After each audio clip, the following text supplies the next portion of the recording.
Hey guys, a very good morning and welcome back to another daily market outlook. So first of all, thank you very much for all the love I received yesterday. Really means a lot. I didn't know that many people were really interested in watching the daily market outlooks every day. In today's market outlook, I just want to test one thing, and that's focusing on Euro USD and the dollar index. Go a little bit more in depth on the trades that I'm taking so that you guys can learn even more. If you still want me to analyze the other major dollar pairs, make sure to join Discord. And with that said, let's dive straight in. So first of all, starting here again on the daily time frame with Euro USD. So if you just view this entire chart, it may seem a little bit messy, but it's actually extremely simple. So the overall swing leg on Euro USD is bearish, right? So this is the entire push in towards the downside, meaning that this over here is your strong high, and this over here is your weak low. Strong high means we expect the high to get respected, and weak low is that we expect the low to get broken. So after this entire pullback in towards the upside, obviously hitting, let's say, the 0.786 Fibonacci, or let's say the 618 Fibonacci retracement level, we can see that the market decided to move further in towards the downside again. So that's nice to see, because overall, remember, the outer structure, which is your swing structure, is bearish, and then next on the internal structure, which happened, for example, over here. So internal structure was bullish, and then the internal structure now flipped bearish. So we're now in a bearish internal daily trend, meaning that the overall swing structure is aligned with the overall internal structure, right?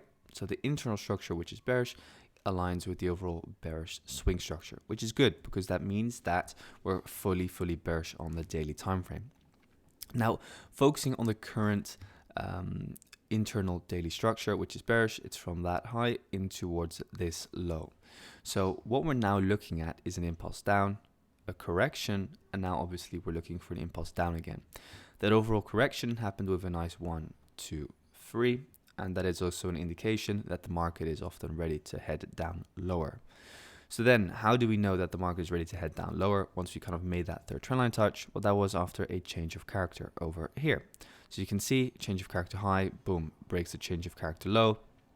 And then from there, you just want to follow the overall order flow further in towards the downside. So yesterday we followed the order flow very beautifully. We had a little buy for the sell-off here, after which we broke this overall area of demand. And now, as we can see over here, we broke that area of demand. And now what happens is that we've tapped it back in towards that area of demand, and we're looking to trade and continue further in towards the downside. So now looking at the 4-hour time frame and going one time frame down lower, what we can see is obviously very clearly what we mentioned in yesterday's video: supply over here, tap in towards supply, and downside continuation again. So already there you could have taken a very nice trade. Let's see, the drop was about, what was it? In total, around a 27 pip drop. So not massive, but there was some movement over there. Obviously, low volume. Today we have a massive news day, so let's keep an eye on what's going to happen today. But now looking at here on the 4-hour time frame, just very simple structure-wise: breaking towards the downside. This means push down. This is a pullback, and then again a push down over here. So break again over here. I wouldn't consider this like a valid pullback. So this is still just part of the overall impulse down, meaning that we still have potential to move up higher, for example, in towards this supply zone, and then, for example, still sell off further in towards the downside.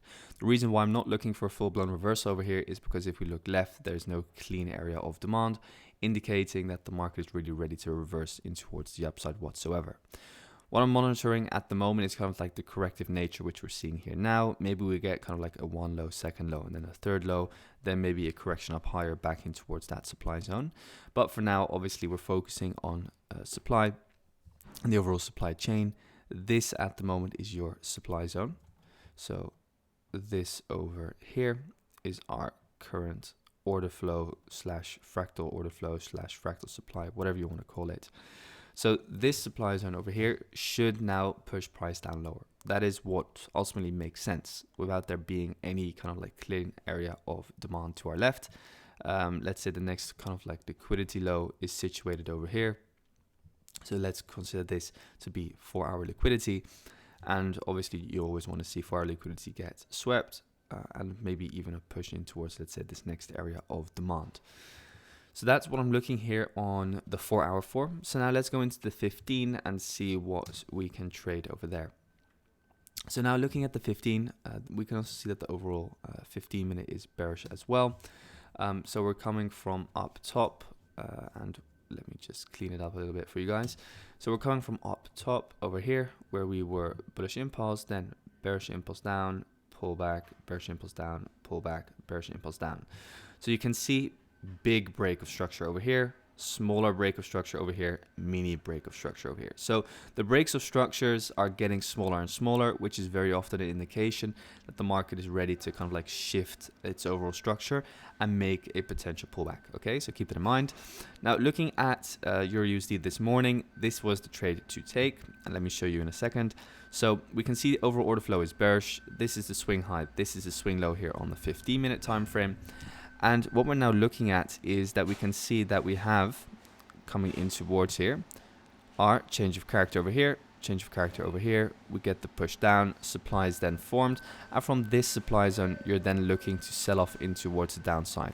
So from there, you could have taken that position with your entry over here on supply, stop loss above that area of supply, and then obviously targeting a 1 to 3 risk to reward. So this is a trade of this morning that I would have taken. I didn't take it personally because I was not yet behind my screen, but this is the trade that I would have taken. So yeah, very clear. You can see bearish, bearish, and then obviously here the change of character. We're inside premium, premium meaning that we're above the 50% mark. So boom, we can see we're inside premium. If we were to draw this in as, let's say, an original fib, then obviously you can see perfect 786 fib retracement. So yeah, that is what we're now seeing. So let's see if the market is going to continue pushing down lower. So far, so good. No real clear area of supply formed over here. This is also not a nice buy before the sell with kind of like this next wick in it. So let's just see what the market does. Obviously, we have a lot of red folder news today, so we're going to be waiting and seeing what is going to happen. But based purely on market structure, obviously we should continue down lower. But yeah, with news, obviously there is potential, for example, for the market to push back in towards, let's say, this area of supply, or maybe even higher. I mean, this at the moment, by the way, is the break of structure low. So this is the high internally. This is the internal low. So yeah, we could still pull back up higher before moving down lower. But if we look at, for example, over here, we still have liquidity open above here. We could still come back to take that, which is not an issue. Then we'll just look for another short, for example, from these imbalances up top over here. So yeah, quite the extensive analysis, guys, but this is the kind of depth that I want to go into with you every morning on EURUSD. Now looking at the dollar index, just to support what we're looking at on euro dollar, we can see over here on the dollar index that the daily time frame tapped in towards demand. After that, we kind of have seen until now a slow reversal up higher. We can see a perfect tap in towards daily supply. So obviously from there, we're looking for potential shorts. At the moment, our daily fractal low, guys, is this low over here of this bullish candle. If this low breaks, then I'll be looking for further down. So definitely in towards this next fresh area of demand, okay? Yeah, overall on the 4-hour time frame, we are bearish on the dollar index. As we can see, we've been consolidating a bit all week. At the moment, we're inside demand over here on the 4-hour. And yeah, we're looking to see if the market is going to be pushing up again. Could be. I mean, there's still some refined demand, for example, or supply over here. Let's see what happens inside of here. There's also some liquidity still open again underneath here. It's kind of like a battle. We're just consolidating and we're waiting for that news to drop. So obviously I can kind of go into the whole analysis, but the news can do whatever it wants. So let's wait for the news to happen today. Guys, thanks so much for tuning in. Make sure to move over into Discord, guys. I'm waiting to see you all there. We're going to be super active inside Discord again. So just join and I'll see you there. Drop a link here below. Thanks, guys.